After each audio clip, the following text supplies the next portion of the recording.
So, hey everybody, welcome back to See Elise. Today you're gonna see Elise cook. And I'm excited because I'm gonna show you how I save a whole bunch of money buying whole chickens rather than buying the individually wrapped pieces at the grocery store. And I'm gonna show you how I cut it up, how I store it, and how I make my own chicken stock out of it. And I actually did the math and figured out how much money I'm saving when I do this rather than buy the different pieces of chicken. And so I'm gonna share those numbers with you. But first, let me show you how I cut this up. I like to cut open the bag of chicken over the sink. I know it used to be recommended that you wash your chicken before you cook it, and I believe that is not the case anymore. So I don't wash it, I don't rinse it. I just take it out of the bag and I'm taking out all of the giblets, and isn't that a horrible word? And the neck and things like that. And I'm gonna use that for the stock. Then I use my feet to scoop the garbage can over and get rid of that bag. And then it's time to wash up. I wash my hands and then I wash the sink with soap.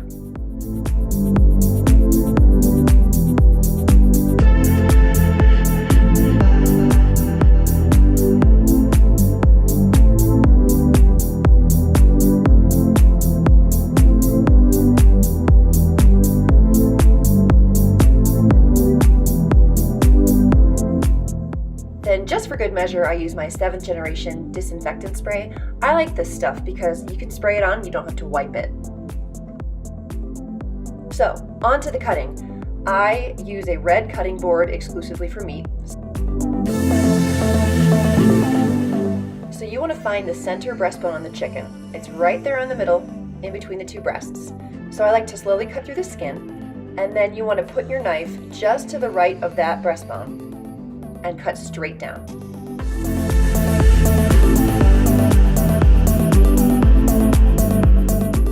At that point, you're gonna hit ribs. So you're gonna angle your knife about 45 degrees and just slide it along the ribs and free the breast from the bones. Then I like to cut through the skin between the leg and the breast, and then I go from the other side and free the breast. It's going to have the chicken tender or rib meat attached to it. I actually don't like to cook these up, so I'm gonna add it to my chicken stock, but you can save those and cook them if you'd like. And I don't like to keep the skin on my chicken breasts, so I take that off and add it to my stock pot.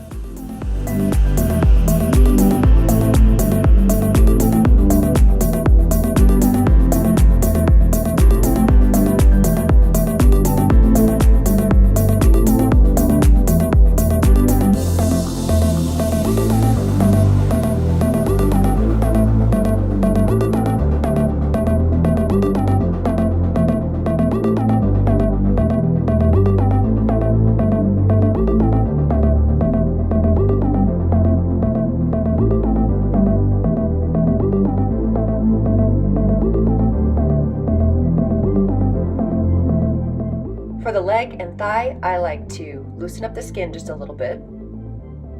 Then I grab it and actually dislocate the bone from the socket. Then you're going to put your knife right in that gap you've created and cut straight down. You can separate these cuts if you like, but I like to keep the leg and thigh together and eat them all at once, and I like to leave the skin on.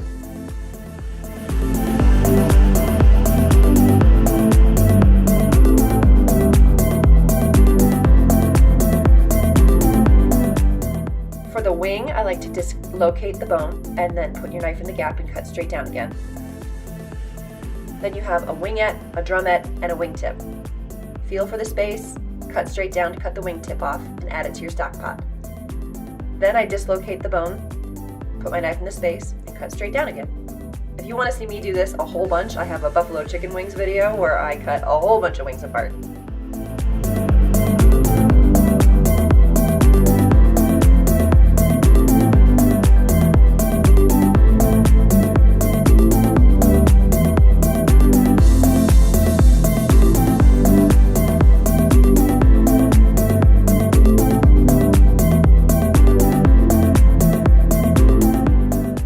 Left with the body of the chicken, a whole bunch of bones, and some great flavor for your chicken stock. So the whole thing goes in the pot. Then I label some freezer bags with a Sharpie so that I know what's in each bag so that I can put these cuts in the freezer. Be sure to open up the bag while your hands are clean.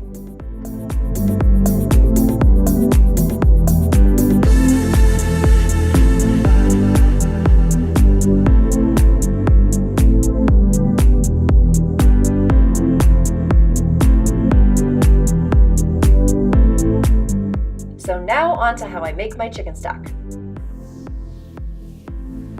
I leave the skin on the onion because it adds color and nutrients to your stock.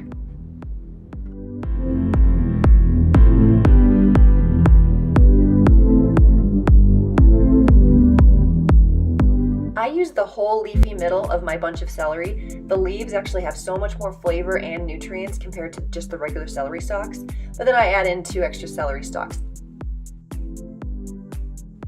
You don't have to peel your carrots, you can just wash them and then throw them in, but for some reason I like to peel them. I guess it's just habit.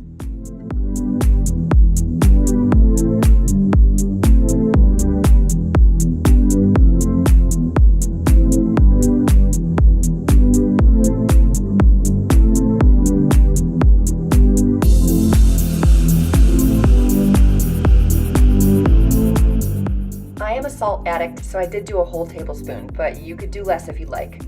Then I also put in some whole peppercorns, some peeled and crushed garlic cloves, and some dried parsley. Then we're going to cover it with water and let it simmer for 1 to 4 hours. You can also do this in the crock pot. You can just dump all this in and let it cook all day while you're at work.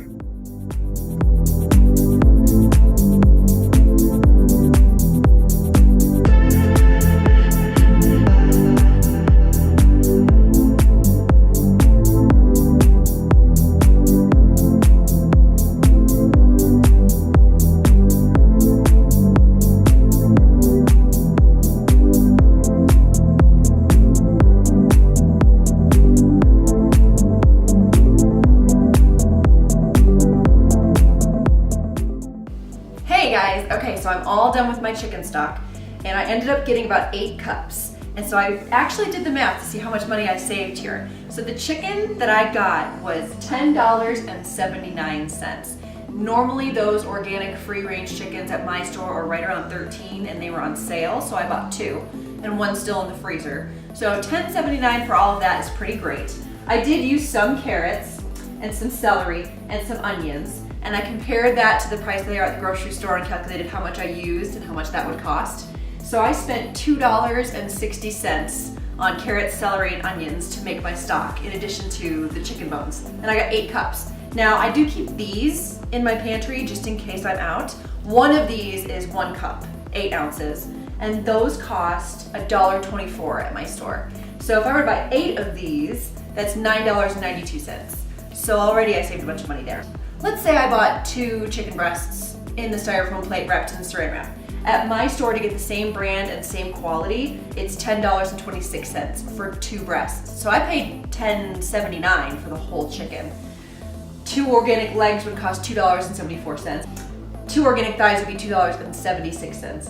2 organic wings is $1.53. And so total for all of the chicken that I got would have been $17.29. And again, mine was $10.79. Then with the price of the stock that I would have paid, plus this tastes way better, my total cost, if I would have bought all the stock that I got and bought all the individual chicken pieces, would have been $27.21. My total that I spent was $13.39, so my savings were $13.82. And I do this every 2 weeks or so, so that's pretty good savings, I think. And honestly, everything tastes better when you do it this way. So try it 1 week, see if you think it's too much work. The more you practice cutting up a chicken, the easier it gets. So I can cut up a chicken in just a couple of minutes, and I don't need to cook it that day. I can just put the piece I want to eat tomorrow in the fridge and then freeze the rest. The stock, that does take some time, but all it is throw the stuff in a pot and let it sit. If you're not going to be home, you can also do it in the crock pot. You only really need to cook it on the stove for an hour. Anything after that is great, but you're not going to get so much more flavor after the hour point. Today I did cook this for about 3 hours just because that's where my day took me. I turned it down to low and let it just keep simmering while I was playing with my kiddo. Give it a try and let me know what you think. If you try this stock recipe, please leave me a comment and let me know if you like it. I just think it's so much better than canned or boxed chicken stock, so I hope you like it too. I'm gonna let these cool, and then I'll put them in the fridge once they're a little more room temperature, not quite so warm. And then I'll probably keep 1 in the fridge, and then I'll put the other 3 in the freezer. So I hope this video was helpful for you guys and you found it inspiring to go and get a whole chicken rather than overpaying for the grocery store prepackaged cutlets. If you're not subscribed, please subscribe. I have some very exciting videos coming up soon.